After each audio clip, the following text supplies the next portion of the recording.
अस्सलाम वालेकुम दोस्तों, आज की इस वीडियो में हमारा सवाल है why don't we get electrical shock from DC supply. हमारे पास जो घरों में बैटरीज होती हैं, जो 12 वोल्ट की बैटरीज होती हैं, अगर हम उसके टर्मिनल पे हाथ से जो है वो टच करेंगे उसको, तो हमारे जो है वो करंट नहीं लगता। लेकिन अगर हम एसी वोल्टेज की 220 वोल्टेज पे सप्लाई को जो है वो टच करें तो हमें जो है वो करंट लग जाता है। तो डीसी में ऐसा क्या है कि जिसकी वजह से हमें करंट जो है वो नहीं लगता।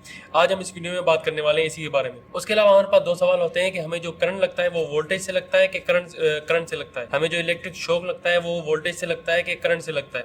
तो इसका जवाब है कि हमारे पास जो करंट है वो एक्चुअली जो शॉक है हमारे पास हमें जो लगता है वो एक्चुअली तो करंट की वजह से लगता है, लेकिन ये वोल्टेज की वजह से ही लगता है। तो अगर हमारे पास वोल्टेज नहीं होगी तो बेशक करंट हमारे पास कितना भी हो, हमें जो है वो शॉक नहीं लगेगा। तो करंट को लगने के लिए या शॉक लगने के लिए हमारे पास वोल्टेज जो है वो बहुत इंपॉर्टेंट है, वोल्टेज का होना जरूरी है। लेकिन हमें जो एक्चुअली झटका लगता है वो लगता है करंट की वजह से। तो हमारे पास यहाँ में दो सवाल आ जाते हैं। एक तो हमें डीसी वोल्टेज से हमें जो है वो करंट क्यों नहीं लगता, और दूसरा हमें करंट लगता कब है। तो करंट लगता कब है उसका जवाब मैं आपको यहाँ पे दे दूंगा, और डीसी से क्यों नहीं लगता उसका जवाब भी आपको इसी वीडियो में मैं दे दूंगा। अब दोस्तों, करंट हमें क्यों लगेगा इसके लिए हम जो है वो एक एग्जांपल ले लेते हैं। आप मान लीजिए कि हमारे पास जो है वो एक मोटर लगी हुई है जो कि सिंगल फेज की मोटर है। अब ये मोटर कितने किलोवाट की भी हो, इसको चलाने के लिए इसको जो है वो यहाँ पे फेज और न्यूट्रल हम दे देते हैं। इसमें से कुछ करंट जो है वो फ्लो होता है। ये मान लीजिए कि यहाँ पे हमारे पास 10 एम्पेयर जो है वो करंट फ्लो हो रहा है। तो 10 एम्पेयर करंट जैसे ही इस मोटर में से फ्लो होगा, उसकी कॉइल में से फ्लो होगा, उसकी बॉडी में से नहीं, उसकी कॉइल में से फ्लो होगा, तब ये मोटर आउट पे जो है वो हमें रोटेटिंग टार्क दे देगी। अब यही चीज इंसान के साथ भी होती है। इंसान में से भी अगर हम करंट यहाँ पे फ्लो करवाएं, अगर यहाँ पे ये जो है वो एक सप्लाई को जो है वो टच करेगा और यहाँ से जो है वो उसकी बॉडी ग्राउंड होगी, तो ये जैसे ही एक टच करेगा तो उसमें से भी एक पर्टिकुलर करंट जो है वो फ्लो होगा। अब करंट जितना फ्लो हो रहा है उस हिसाब से इसको जो है वो करंट या शॉक जो है वो लगता है। और ये चीज़ सारी डिपेंड करती है कि करंट जो है वो कौन सी लेवल होगी, कौन सा कितना मिली एम्पेयर है, कितना एम्पेयर करंट होगा, जिसके बाद इलेक्ट्रिकल शॉक जो है वो इंसान को लग जाता है। उसके लिए दोस्तों हमारे पास एक चार्ट होता है, एक जो है वो हमारे पास शीट होती है जिसमें पता होता है कि भाई 1 मिली एम्पेयर जो है, आपको मैं यहाँ पे बता देता हूँ, 1 मिली एम्पेयर जो है वो करंट इंसान को जो है वो शॉक नहीं लगाता। मतलब अगर आपकी बॉडी में से 1 मिली एम्पेयर यानी कि 0.001 एम्पेयर अगर फ्लो होगा तो आपको जो है वो कुछ भी फील नहीं होगा, आपको जो है वो शॉक नहीं लगेगा।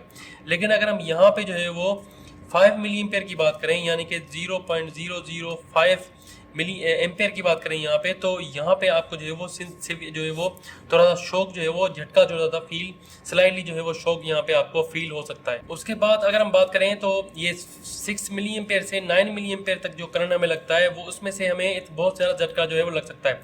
हमें मसल पेन भी हो सकता है और बहुत सारा ज़्यादा झटका जो है वो हमें लग सकता है। उसके बाद मैं बात करूं तो 10 मिली एम्पेयर जो है वो सीवियर जो है वो शॉक है। 10 मिली एम्पेयर अगर आपकी बॉडी में से क्रॉस हो जाए और वो अर्थ हो जाए, या जो है वो फेज और न्यूट्रल में आप जो है हाथ दे दें, 10 मिली एम्पेयर अगर आपकी बॉडी में से फुल हो गया तो आप जो है वो मर सकते हैं।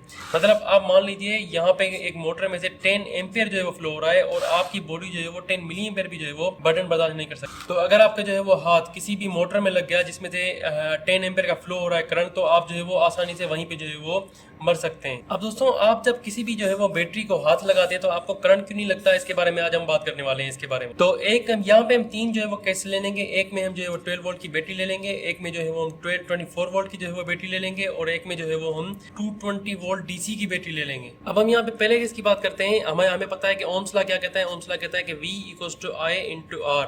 ठीक है। अब यहाँ पे आपकी वोल्टेज और करंट जो है वो आपको यहाँ पे पुट करके आपको यहाँ पे बताना है कि करंट कितना फ्लो हो रहा है। अब यहाँ पे हमें अगर करंट निकालना है तो हम करंट को इक्वल करेंगे V/R करेंगे। आपको पता है कि वोल्टेज हमारा केस में जो है वो फर्स्ट केस है हमारा वो यहाँ पे 12 है, और करंट। अब रेजिस्टेंस की बात करते हैं तो रेजिस्टेंस ह्यूमन बॉडी की जो होती है वो थाउजेंड्स में होती है, 1000 ओम्स में। अब यहाँ पे मिनिमम जो रेजिस्टेंस होती है ना ह्यूमन बॉडी की वो होती है 15,000 ओम। 15,000 से 40,000 ओम ये मिनिमम रेजिस्टेंस है इंसान की। तो यहाँ पे मिनिमम से मिनिमम रख लेना, 15,000 रख लें यहाँ पे, तो हमारी जो वैल्यू आएगी वो आएगी 0.0008, यानी कि 1 मिली एम्पेयर से भी जो है वो हमारी रेजिस्टेंस जो है वो कम आएगी। तो 1 मिली एम्पेयर से भी कम आएगी तो हमें तो शॉक वहाँ पे लगेगा ही नहीं, हमें वहाँ पे फील भी नहीं होगा। अगर हम इसी केस में हम दूसरा केस ले लेते हैं 24 वोल्ट वाला, तो इसका मतलब है हम यहाँ पे कर क्या रहे हैं, हम यहाँ पे एक्चुअली वोल्टेज को इंक्रीज कर रहे हैं। हमने यहाँ पे देख लिया कि करंट से जो है वो हम करंट से तो हम शॉक लगता है कि भाई करंट हमारा कम है, तो उससे हमारा जो भी करंट से हमें जो यहाँ पे शॉक लग रहा है, लेकिन करंट अगर हमारा कम है तो हमें जो है वो शॉक नहीं लग रहा। अब अगर हम यहाँ पे वोल्टेज को इंक्रीज कर रहे हैं तो वोल्टेज इंक्रीज करने से हमें यहाँ पे देखना है कि क्या होता है। 24 हम यहाँ पे यूज करते हैं और हम रेजिस्टेंस जो है वो वही यूज करते हैं, तो हमारे पास जो वैल्यू आएगी वो आएगी 0.0016। ठीक है, ये इसकी डबल वैल्यू जो है वो यहाँ पे आ गई है। तो इसका मतलब है ये 1 मिली एम्पेयर यहाँ पे करंट हो गया, 1.1 मिली एम्पेयर से थोड़ा सा जो है वो ऊपर है यहाँ पे। तो इसका मतलब है हमें यहाँ पे झटका जो है वो थोड़ा सा फील होगा। अब आपने देखा होगा कि हमें जो झटका लग रहा है वो एक्चुअली तो करंट की जैसे लग रहा है। ये जो करंट है 0.016 यहाँ पे 1 मिली एम्पेयर की हम बात करें तो एक्चुअली लग तो इसकी वजह से रहा है, लेकिन आपने देखा कि ये जो करंट इंक्रीज हो रहा है वो किस वजह से हो रहा है, वो यहाँ पे वोल्टेज की वजह से हो रहा है। तो यहाँ पे जो मिनिमम वोल्टेज की एक वैल्यू होती है कि अगर आपकी मिनिमम वोल्टेज 50 वोल्ट हो तो आपको जो है वो करंट आपकी बॉडी में से फ्लो होगा, क्योंकि इंसुलेशन को जो ब्रेक डाउन करती है वो एक्चुअली करंट नहीं करता। आपकी बैटरी का अगर करंट आपका 1000 एम्पेयर भी हो, 150 एम्पेयर की आप बैटरी ले लें, या मान लीजिए कि आपकी बैटरी जो है वो 1000 एम्पेयर की भी हो, आप पैरेलल में जो है वो बैटरीज कनेक्ट करके उसका जो है वो एम्पेयर आप 1000 एम्पेयर भी कर लें तो भी आपको जो है करंट नहीं लगेगा। क्यों? क्योंकि उसकी वोल्टेज जो है वो यहाँ पे 12 वोल्ट चल रही है और आपको जो है वो उस हिसाब से करंट लगेगा ही नहीं। तो अगर आप वोल्टेज जो है वो इंक्रीज करेंगे तो आपको जो है उस हिसाब से करंट लगेगा। और ये चीज समझने के लिए हम यहाँ पे जो है वो 220 वोल्ट डीसी का जो है वो बैटरी ले लेते हैं। यहाँ पे हम क्या करेंगे, 220 वोल्ट ले लेंगे और रेजिस्टेंस हम वही मिनिमम जो रेजिस्टेंस हम ले रहे हैं बॉडी की वो ले लेंगे, तो आपका जो जवाब आएगा वो आएगा 0.014। ठीक है, तो अब यहाँ पे जो है वो हमारा 5 मिली एम्पेयर से जो है वो करंट ऊपर हो गया है। ठीक है, तो 5 मिली एम्पेयर से ऊपर हो गया है। अब यहाँ पे आपको जो है वो झटका लग सकता है, यहाँ पे जो है वो अच्छा खासा झटका जो है वो आपको लग जाएगा।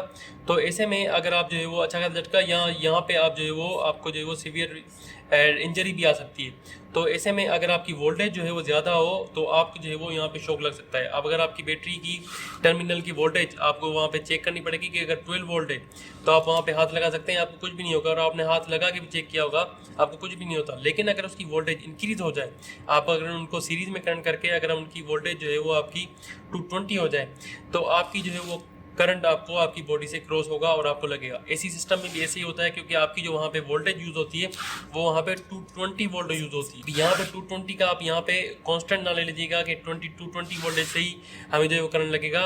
करंट जो है वो इस वजह से लगता है कि उसकी जो डिस्टेंस आपकी बॉडी से जो वोल्टेज क्रॉस होने की यहाँ पे ताकत उसको बढ़ जाती है, क्योंकि वोल्टेज एक फोर्स है और फोर्स जो है वो आपकी इंसुलेशन को ब्रेक डाउन कर देती है। आपकी बॉडी की जो डिस्टेंस कितनी भी हो, अगर आपकी वोल्टेज इंक्रीज होती जाएगी तो आपकी बॉडी से वोल्टेज को क्रॉस होने में आसानी हो जाएगी। आप वो वोल्टेज जो है वो आपकी बॉडी से आसानी से क्रॉस हो सकती है और उस वजह से आपको जो है वो सीवियर जो है वो झटका लग सकता है। दोस्तों यही रीज़न था कि हमें जो है वो डीसी वोल्टेज से करंट नहीं लगता, क्योंकि उसकी जो वोल्टेज है वो कम होती है। अगर आप उसकी वोल्टेज को इंक्रीज कर देंगे तो हमने यहाँ पे एग्जांपल में समझाया कि आपको जो है वो सीवियर जो है वो झटका सीवियर इंजरी हो सकती है। दोस्तों अगर आपको ये वीडियो समझ में आ गई तो वीडियो को लाइक एंड चैनल को सब्सक्राइब जरूर कीजिएगा, साथ में बेल आइकन को प्रेस कर दें ताकि आपको नोटिफिकेशन मिलती रहे।